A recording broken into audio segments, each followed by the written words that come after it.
Ni vyema tutambue kwa uchaguzi mkuu wa viongozi wa serikali ni mchakato wa msimu mmoja tu ndani ya kipindi cha miaka 5.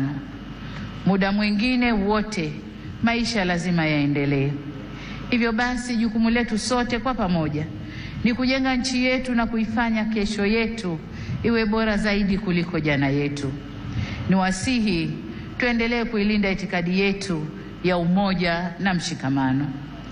Ndugu zangu, wote tunaitakia mema nchi hii, tumesikitishwa na kuhuzunishwa na matukio ya uvunjifu wa amani, upotevu wa maisha na uharibifu wa mali za umma na mali za watu binafsi kwenye baadhi ya maeneo hapa nchini, hasa kwenye majiji na miji. Kilichotokea hakiendani na taswira na sifa za Kitanzania na sio Utanzania.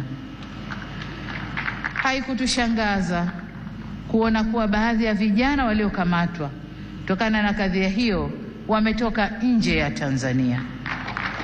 Vyombo vyetu vya ulinzi na usalama vinaendelea kufuatilia na kuchunguza kwa undani zaidi kilichotokea na kuirudisha nchi katika hali tuliyoizoea kwa haraka.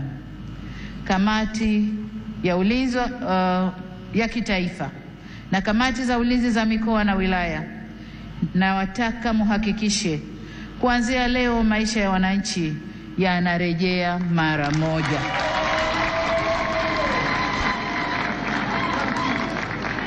Amesema hapa Rais wa Zambia na Rais wa Burundi.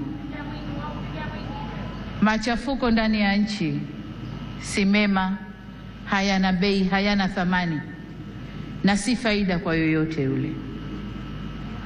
Kwa hiyo ndugu zangu, niwaombe sana tuzingatie umoja, amani na utulivu wa nchi yetu.